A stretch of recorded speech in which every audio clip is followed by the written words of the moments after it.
नमस्कार, मैं हूं आपके साथ ऋतिका पांडे। न्यूज 21 में आपका बहुत बहुत स्वागत है। खबर प्रतापगढ़ से है, जहां पुलिस मुख्यालय जयपुर से राज्य स्तर पर चलाए जा रहे आपराधिक तत्वों और वारंटियों के खिलाफ 3 दिवसीय अभियान के तहत विभिन्न स्थानों पर कार्रवाई की गई, जिसमें हार्डकोर हिस्ट्री शीटर, सक्रिय गैंग के सदस्यों, एनडीपीएस एक्ट और आर्म्स एक्ट के तहत स्थायी वारंटियों में कुल 147 व्यक्तियों को गिरफ्तार किया गया और 28 बाइक जब्त की गई। वही अगली खबर फलौदी से है, जहां ई फाउंडेशन मुंबई और पुष्करना सखी मंडल फलौदी के तत्वाधान में मां लटियाल मंदिर में पोस्टर का विमोचन किया गया। ई फाउंडेशन पुष्करना सखी द्वारा वरिष्ठ नागरिकों और दिव्यांग व्यक्तियों के लिए लाठी ट्राइपैड वॉकर के निःशुल्क कैंप का आयोजन किया गया। Senior high secondary school Phalodi से 7 जनवरी 2024 को दोपहर 12 से 4 बजे तक आयोजित होगा, जिसके लिए जरूरतमंद व्यक्तियों को अपना पंजीयन 5 जनवरी 2024 तक करवा सकते हैं। महिलाओं के समूह पुष्करना सखी के सौजन्य से हम वरिष्ठ नागरिकों एवं दिव्यांग जरूरतमंद व्यक्तियों के लिए निःशुल्क आवश्यक उपकरणों का एक कैंप 7 जनवरी को सीनियर हायर सेकेंडरी स्कूल में आयोजित करने जा रहे हैं, जिसका पंजीयन प्रारंभ करने का आज बैनर विमोचन मां लटियाल के प्रांगण में रखा गया है।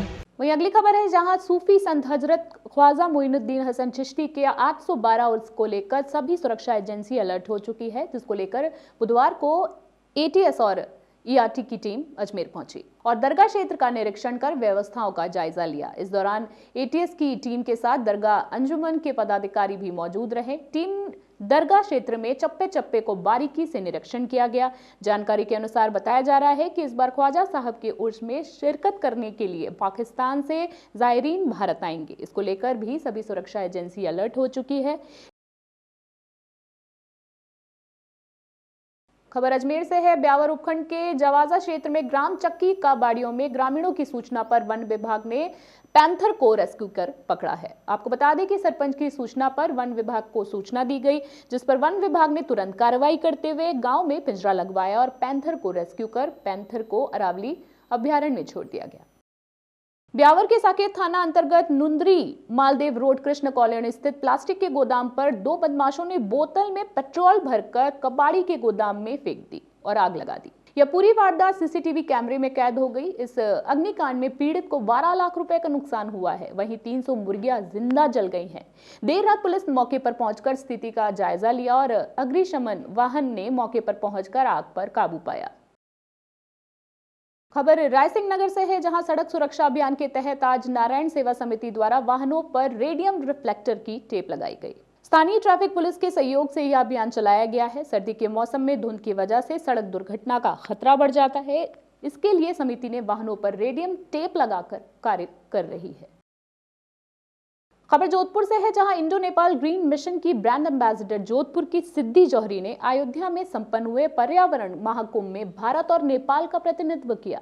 अयोध्या धाम रामनगरी में निरोज ग्रीन इंडिया परिवार फाउंडेशन द्वारा आयोजित अंतर्राष्ट्रीय पर्यावरण महाकुंभ में राजस्थान जोधपुर से मिसेज इंडिया इंटरनेशनल सिद्धि जौहरी को बतौर विशिष्ट अतिथि आमंत्रित होने के साथ उनको राष्ट्रीय रत्न सम्मान से भी सम्मानित किया गया। इंडिया परिवार फाउंडेशन भारत सरकार का उपक्रम 24 दिसंबर 2023 को अंतर्राष्ट्रीय पर्यावरण महाकुंभ के अवसर पर सिद्धि जौहरी को पद्मश्री डॉक्टर विजय कुमार शाह एवं सौहार्द शिरोमणि डॉक्टर सौरभ पांडे द्वारा लाल बहादुर शास्त्री राष्ट्रीय रत्न सम्मान 2023 से सम्मानित भी किया गया। यह सम्मान उनके देश विदेश में सामाजिक क्षेत्र में किए गए कार्यों एवं उन्हें महिला सशक्तिकरण से जुड़े प्रयासों को दिखाते हुए दिया गया है। अगली खबर है, जहां अब शहरी और ग्रामीण क्षेत्रों में लोगों को आपात स्थिति में तत्काल प्रभाव से सहायता मिलना संभव होगा। इसके लिए रायसिंह नगर पुलिस को अत्याधुनिक सुविधाओं से लैस एक बुलेरो वाहन उपलब्ध हुआ है, जिसमें 112 नंबर डायल करते ही आपको तुरंत ही पुलिस सहायता उपलब्ध होगी। अपराधों की रोकथाम व आपातकालीन हालत में तत्काल पुलिस सहायता उपलब्ध करवाने के लिए पुलिस थाने में 112 डायल कर वाहन सेवा शुरू की गई है। यह सेवा शुरू होने के बाद 112 नंबर पर फोन करने पर कंट्रोल रूम के माध्यम से घटनास्थल की लोकेशन पर वाहन के ड्राइवर के पास पहुंचेगी। इसके बाद गाड़ी संबंधित लोकेशन के लिए रवाना हो जाएगी। इस वाहन के लिए एक एएसआई, एक चालक और एक कांस्टेबल अलग से मौजूद रहेंगे। खबर रायसिंह नगर से है, जहां भारत पाक बॉर्डर से सटी ग्राम पंचायत 22 पीटीडी में हमारा संकल्प विकसित भारत रथ यात्रा का ग्राम पंचायत मुख्यालय पर ग्रामीणों द्वारा स्वागत किया गया। इस मौके पर मोदी सरकार की योजनाओं के बारे में जानकारी दी गई। सांस्कृतिक कार्यक्रम में डिंपल, योगिता, स्नेहा, सिमरन, खुशी, अनु, निकिता, राखी, पूजा, रीना आदि छात्राओं ने सांस्कृतिक प्रस्तुतियां दी। इस अवसर पर कैंप प्रभारी अधिकारी मनजीत सिंह नायाब, तहसीलदार दलजीत सिंह हुंदल आदि मौजूद रहे।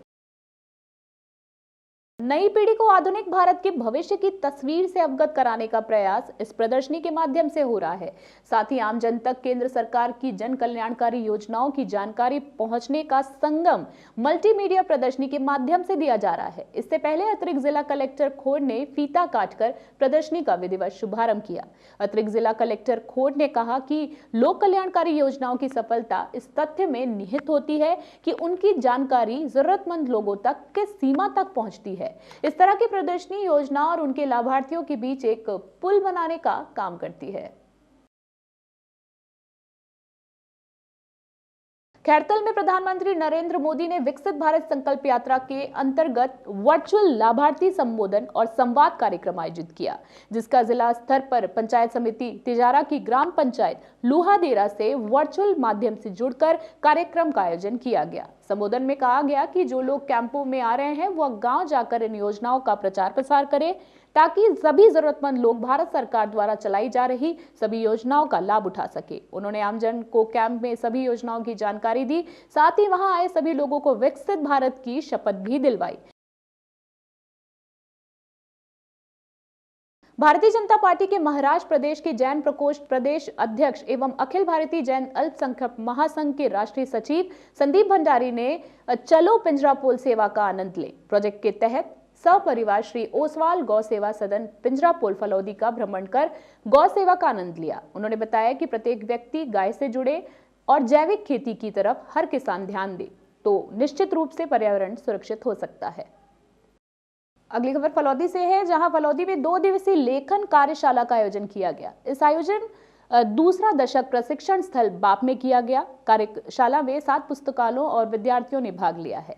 कार्यशाला में विद्यार्थियों की भाषा को मजबूत करने, लिखावट और अभिव्यक्ति में सुधार के उद्देश्य से लेखन से संबंधित गतिविधियां करवाई गई। पत्रकारिता से संबंधित बच्चों ने कई सवाल किए, जैसे पत्रकार कैसे बनते हैं, पत्रकार को घटना की खबर कैसे मिलती है, पत्रकार को पैसे कैसे मिलते हैं, पत्रकार कैसे प्रसिद्ध होते हैं, पत्रकार सरकारी होते हैं या प्राइवेट। परियोजना निर्देशक ने इन सवालों के जवाब देते हुए कहा कि पत्रकार अपनी रुचि से बनते हैं और इसी के लिए जर्नलिज्म की पढ़ाई करनी पड़ती है। पत्रकार का चुनाव जनता नहीं करती, लेकिन वह जनता के प्रति जिम्मेदार होता है। खबर पुष्कर से है, जहां पुष्कर पुलिस टीम द्वारा अवैध रूप से बजरी खनन परिवहन करने वाले और थार जीपों पर टीम गठित कर कार्रवाई की गई। पुलिस कार्रवाई से अवैध थार जीप संचालकों और अवैध बजरी खनन परिवहन कर रहे माफियाओं में हड़कंप मच गया है। वहीं आपराधिक गतिविधियों में लिप्त आरोपियों को डीजीपी के निर्देशन में चलाए जा रहे विशेष अभियान के तहत 151 में 22 आरोपियों को गिरफ्तार किया। इसके साथ साथ आसपास के जितने भी होटल्स हैं उनकी रूटीन बेसिस पे चेकिंग होती रहती है और समय समय पर श्रीमान एसपी साहब, एडिशनल एसपी साहब और सीओ साहब वो भी कंटिन्यू वेदकाबाद का निरीक्षण करते रहते हैं और रोज़मर्रा पे वो डायरेक्शन पूछते हैं, मेरे से खुद से लेते हैं कि क्या स्थिति है। इसके अलावा जो कोई बिल्कुल आईबी खुद भी यहाँ पर है, आईबी भी अपना सूचना तंत्र के हिसाब से वो भी यहाँ पर कंटिन्यू अपना जाप्ता है। उनके भी अधिकारी वो अपने स्तर पर सूचना संकलन कर रहे हैं और यहाँ पर आने जाने वाले संदिग्ध व्यक्तियों पर वो निगाहें रखी जा रही है। विशेष रूप से जो इजरायली पर्यटकों से सबसे हम अनुरोध करते हैं कि रात को क्या तो झुंड में ये ग्रुप के अंदर जाएं या और 10 बजे बाद ये लोग बाहर घरों के बाहर मतलब अपने अपने होटलों में पहुंच जाएं। सड़कों पर अगर घूमना भी हो तो ग्रुप में घूमें और 10 बजे तक ये अपने होटल में पहुंच जाएं। और इस हेतु होटल वालों को भी पाबंद किया हुआ है कि होटल वाले भी ये विशेष तौर पे ध्यान रखें कि 10 बजे तक उनके सभी पर्यटक आ गए हों। अगर नहीं आए तो वो उनकी जिम्मेदारी होगी, वो उन्हें फ़ोन करेंगे और पूछेंगे कहाँ हैं। खबर है, जहां भाजपा जिला प्रवक्ता अनिल जैन तालेड़ा का तालेड़ा उपखंड के देहाती गांव में ग्रामीणों ने गांव में बुलाकर सम्मान किया और आभार जताया है। देहात पहुंचने पर जैन ने ग्रामीणों की समस्याएं सुनी और समस्याओं का समाधान करवाकर ग्रामीणों को भरोसा दिलाया। ग्रामीणों को संबोधित करते हुए कहा कि राज्य में भाजपा की सरकार बन चुकी है, अब आम जन की हर समस्या का समाधान ही हमारा लक्ष्य है।